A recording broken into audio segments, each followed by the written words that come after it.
The foundation of our states or nations, whether new road lay on good arms and good laws.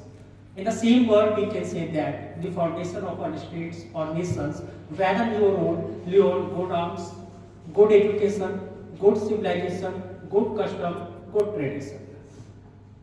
जैसे कि आज मैं motivational speech की बात जब हो रही है, एक वर्ड आता है I can do. I can do means we can do. 1965 और घर की आर्थिक स्थिति बहुत खराब, छोटी सी एक जॉब की कहीं पर जाके, लेकिन उनका मन नहीं लगता था जॉब में.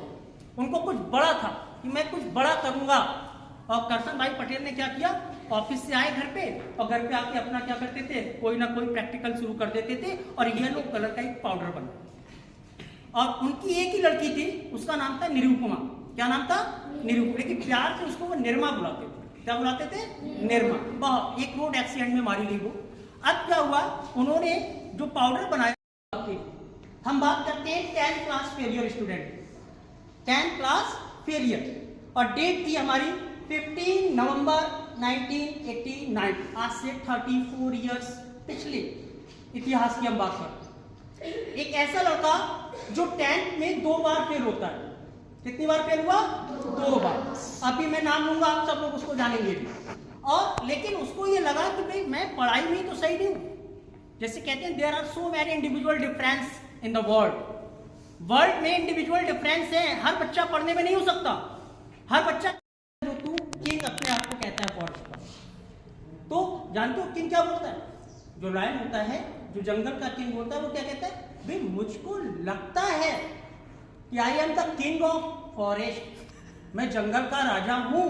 भाई लगता है, इसका मतलब क्या हुआ, आपको भी लगना चाहिए. सपोज दैट अगर एलिफेंट को भी ये पता है कि मैं बहुत भारी भरकम हूं, और इतना भारी भरकम हूं कि अगर मैंने अपनी सूंड में शेर को लपेट दिया तो कम से कम 10-15 फीट गिरेगा. गिरेगा या नहीं गिरेगा? और अगर मैंने केवल अपना एक पैर रख दिया इसके ऊपर तो इसकी जान निकल सकती है. जैसे ही कभी भी इंटरेक्ट होता है एलिफेंट और लायन का, तो क्या होता है, एलिफेंट पीछे 2 कदम होता है. क्यों? ईटर. लायन क्या है? ईटर. खा जाएगा. और लायन कैसे देखता होगा? Lunch, dinner. क्या है ये? मेरा डिनर है, ये मेरा लंच. तो आप भी एक स्टूडेंट हो. भाई आपको लगना चाहिए I am the topper of the school. मैं स्कूल का टॉपर हूं, लगना चाहिए. मैं सीबीएसई बोर्ड को टॉप करूंगा क्लास 10th में, मुझे लगना चाहिए. क्यों? क्योंकि मैं ऐसा हूं, ईश्वर ने मुझे बनाया है. कहते हैं ना प्रेम में, तेरी मर्जी से मालिक हम इस दुनिया में आए हैं. कहते हैं ना हम लोग, आई विल, मैं खेलूंगा. सोचिएगा कितनी एक, कहते हैं ना कि अगर hard working student never fail in any exam. अगर कोई कठिन परिश्रमी विद्यार्थी होता है वो कभी भी किसी भी एग्जाम में फेल नहीं होता. बोला मैं आई विल प्ले, मैं खेलूंगा. क्यों? क्योंकि इंडिया की इज्जत का सवाल था. और फिर सब लोग सरप्राइज हो गए. और वो उठा, नाक पे रुई लगी हुई है, कॉटन जिसको कहते हैं ना, नाक पे लगी हुई है. और वो बच्चा फिर से खेला और अगली ही बॉल पर 54 नॉट आउट. अब आप सोचिएगा इंडिया की इज्जत बची. अगर उस दिन सचिन तेंदुलकर ने ये नहीं कहा होता आई विल प्ले, तो भारत रत्न, मास्टर ब्लास्टर, इतने सारे वर्ल्ड रिकॉर्ड क्या हमारे पास होते? आज इंडिया को जानते हैं अगर क्रिकेट में तो सचिन तेंदुलकर के नाम से. क्या एयरफोर्स में फाइटर पायलट बने, रिजेक्ट कर दिया गया. सोचिएगा जिसको मिसाइल मैन ऑफ इंडिया कहते हैं, former president of India doctor APJ Abdul Kalam, इतनी गरीबी में पड़े हुए और एयरफोर्स ने उनको रिजेक्ट कर दिया. भाई आप एलिजिबल नहीं हो, आपको कुछ नहीं आता है. तो सोचिएगा उस व्यक्ति ने कहां तक मुकाम पहुंचाया. Albert Einstein, Isaac Newton. भाई एप्पल ऊपर से ही तो गिरा. अभी फैन यहां से गिरेगा, आप लोगों को अरे फैन गिर गया, घर पे जाते हो कहोगे अरे आज तो मम्मी क्या हुआ, फैन गिर गया. लेकिन कभी ये सोचा क्यों गिरा, नीचे ही क्यों आया? लेकिन न्यूटन ने सोचा. तो सोचिएगा आइंस्टीन को और आपके आइजैक न्यूटन के लिए थॉमस एल्वा एडिसन जो साइंटिस्ट आप पढ़ते हैं स्कूल में, इनको बिल्कुल इडियट करार दे. भाई ले जाइए स्कूल से, पढ़ने में बहुत डर है बच्चा. क्या हुआ? आज किताबों में हम पढ़ते हैं. जिस सचिन तेंदुलकर का नाम हम ले रहे हैं वो मुंबई महाराष्ट्र से. आज आप क्लास 9th में महाराष्ट्र बोर्ड की गूगल पे डालिएगा, 3rd चैप्टर है भारत रत्न सचिन तेंदुलकर। क्लास 10 स्टूडेंट जो फेल, आज महाराष्ट्र गवर्नमेंट ने क्या किया है, उसको अपने सिलेबस में, डांस में नहीं हो सकता, सबकी अलग अलग एक्टिविटीज है। तो एक लड़का जिसकी एज 16 इयर्स थी, इंडिया पाकिस्तान का क्रिकेट मैच 1989 कराची पाकिस्तान में, उस समय के जो बेस्ट बॉलर हुआ करते थे इमरान खान, और प्रेजेंट टाइम पे क्या थे अभी पाकिस्तान के प्राइम मिनिस्टर, 150 की स्पीड से बॉल आया करती थी। वकार यूनुस 150 से भी अबव, और एक 16 साल का लड़का, और वैसे अगर मैं एग्जैक्ट आपको उसकी डेट बताऊं, उसकी एज बताऊं, तो 15 इयर्स 238 डेज, और 1 ईयर में कितने होते हैं 365 डेज, और अगर लीप ईयर हो गया तो 366 ईयर। अब क्या होता है, 16 साल का लड़का, चौथा मैच, इंडिया की पोजीशन बिल्कुल डाउन, और उस समय लग रहा था कि इंडिया बिल्कुल हार जाएगी, ओनली 22 पर 4 विकेट्स गिर चुके, और 16 साल का लड़का जो बिल्कुल डेब्यू कर रहा था, 2 मैच पहले खेल चुका था, ओनली 10 रन बनाए, तीसरा ड्रॉप कर दिया, और 4th मैच में आता है 4 विकेट गिर जाते हैं, और नॉन स्ट्राइक पर नवजोत सिंह सिद्धू, आप देखते होंगे वो आता है ना न्यूज चैनल पे जिसपे ठहाके लगाता है वो नवजोत सिंह सिद्धू, याद आया, तो वो नॉन स्ट्राइक पर था, और 16 साल का लड़का जैसे ही वकार यूनुस की पहली गेंद आती है, स्विंग होती है, बहुत स्पीड से निकल जाती है, दूसरी गेंद आती है, सीधे वो स्विंग उसकी सीधे नोज पर, और वो उसकी नाक वहीं पर टूट जाती है, और नाक टूटने के बाद वो तुरंत पिच पर गिर जाता है। गिरने के बाद, क्योंकि टेस्ट मैच में हम व्हाइट ड्रेस पहनते हैं, पूरा ब्लड, पिच पर ब्लड, और नवजोत सिंह सिद्धू बोला गया ये मर गया। लोग जितने भी ऑडियंस बैठे थे सबने कहा कि भी आईसीसी जो international cricket of council 2 times fail हुआ, 2 बार 10th क्लास फेल हुआ, लेकिन आज देखिएगा स्पीकिंग कितनी अच्छी उसकी, आज उसको वर्ल्ड में लोग जानते हैं, उसका एक वर्ड जो चेंज कर दिया, आई विल प्ले, मैं खेलूंगा। According to Adolf Hitler, Adolf Hitler जानते हो ना हिस्ट्री में कौन था, who is the chancellor of Germany, who became the chancellor in 1933, उसने एक बुक लिखी थी मीन गेम, और उसने उसमें लिखा था कि there is no impossible word in my dictionary. कैसे कर सकते हैं उसके लिए मैं आपको एक चीज बताऊंगा। सबको पता है जंगल, फॉरेस्ट, फॉरेस्ट को सब जानते हैं ना, who is the king of forest, lion, सबके जुबान पर एक ही वर्ड होता है लॉयन, शेर भाई, लेकिन कैसे कह सकते हैं कि शेर ही जंगल का राजा है। अगर हम बात करते हैं कि भी जंगल में अगर सबसे ऊंचाई पर देखते हैं कि भी कौन सा जानवर आता है जो सबसे ऊंचा होता है, तो आई थिंक जिराफ बोलते हैं ना।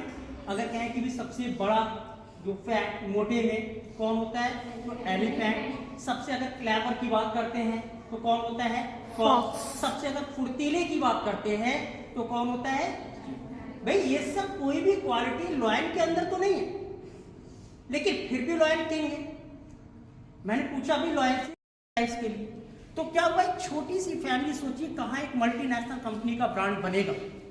तो उस समय उन्होंने पैकेट बनाए, 4 बजे ऑफिस से आए और साइकिल उठाई और दुकान पे ले जाके क्या करते थे, उसको बेचना शुरू कर देते।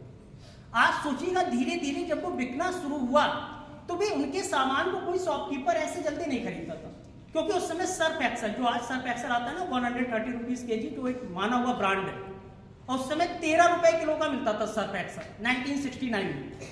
तो उस समय क्या हुआ, लोगों की जो ज्यादातर विश्वास था भी मैं तो सर्फ एक्सल, भाई बच्चे को इंटरनेशनल खेलने की परमिशन नहीं देनी चाहिए, ये इंटरनेशनल है। अब क्या हुआ, डॉक्टर आ गए, उस समय कोई मेडिकल भी इतना नहीं था ट्रीटमेंट, क्योंकि 1989 की बात हो रही थी।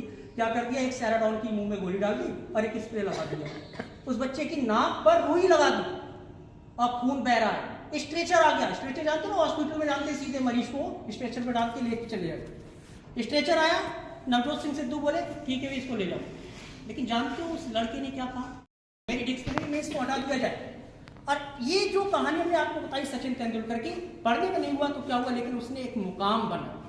दूसरी एक हम और बात करते हैं, दूसरा आपने एक एडवर्टाइज देखा होगा, हम लोग जब छोटे छोटे हुआ करते थे तो टीवी पर एडवर्टाइज आया करता था, सबकी पसंद निर्मा आता था, अभी भी आता है। उसमें एक लड़की बनी होती है नहीं देखा है आप सर मत हिलाइए, नहीं देखा है तो नहीं यस या यस, नो या नो। उसकी बात अगर हम करते हैं कर्सर, मेरी डिक्शनरी में इसको हटा दिया जाए। और ये जो कहानी हमने आपको बताई सचिन तेंदुलकर की, पढ़ने में नहीं हुआ तो क्या हुआ, लेकिन उसने एक मुकाम बना।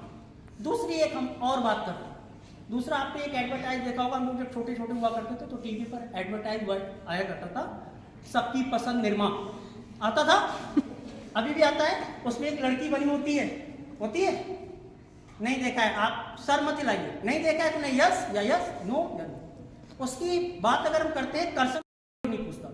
तो इन्होंने क्या सोचा, इन्होंने सोचा ऐसे तो इकोनॉमिक कंडीशन हमारी बहुत खराब हो जाएगी, तो इन्होंने जितना भी माल था वो सब मंगा लिया और एक टीवी पर ऐड दिया, और जो लड़की उसमें छपी है ना निरमा में, वो उन्हीं की लड़की। और फिर जैसे ही लोगों ने टीवी पर देखा ऐड कि भाई ये तो भाई वास्तव में कोई ना कोई प्रोडक्ट तो है, इसको लेना चाहिए, और फिर शॉपकीपर ने उनको ऑर्डर देना शुरू किया। उन्होंने 1970 में रिजाइन दे दिया नौकरी से, बोले नौकरी में कुछ नहीं रखा है, काम करो तो अपना करो। फिर उन्होंने 1969 में ये अपना प्रैक्टिकल किया और 71 तक जाते जाते उन्होंने क्या कर दिया, नौकरी से रिजाइन दे दिया। और इसके बाद आप खुद देख सकते हैं कि एक निरमा उस समय का एक जाना पहचाना ब्रांड और एक मल्टीनेशनल कंपनी। सोचिएगा कि आज की डेट में अगर कोई भी व्यक्ति सक्सेस हुआ है तो ऐसा नहीं कि उसको विरासत में सक्सेस मिले। डॉक्टर एपीजे अब्दुल कलाम जानते हैं, मिसाइल मैन ऑफ इंडिया, आप सोचिएगा उनका वो है। आप अगर पढ़ने में नहीं तो हो सकता है डांस में होंगे, डांस में नहीं हो सकता आप स्पोर्ट्स में होंगे, किसी ना किसी में तो है। ईश्वर ने सबको कुछ ना कुछ दिया है और आपको उसको पहचानना है कि मुझे क्या करना है। पढ़ने में नहीं है तो क्या हुआ, सभी बच्चे तो टॉप नहीं होते ना, टीचर एक ही पढ़ाता है। सपोज दैट मैं अभी 10th क्लास में पढ़ा रहा हूँ, 34 स्टूडेंट है, 34 को मैं एक जैसा लेक्चर दे रहा हूँ, सबके पास एक जैसी बुक है, सबका क्वेश्चन पेपर भी एक आएगा, सबको कॉपी भी सेम मिलेगी, लेकिन सब लिखेंगे थोड़ा अलग अलग, कॉपी भी सबकी अलग ही अलग चेक होगी, किसी के 100 आ जाएंगे और किसी के 90। तो 90 वाला ये ना सोचे कि नहीं मैं कुछ नहीं, कुछ है,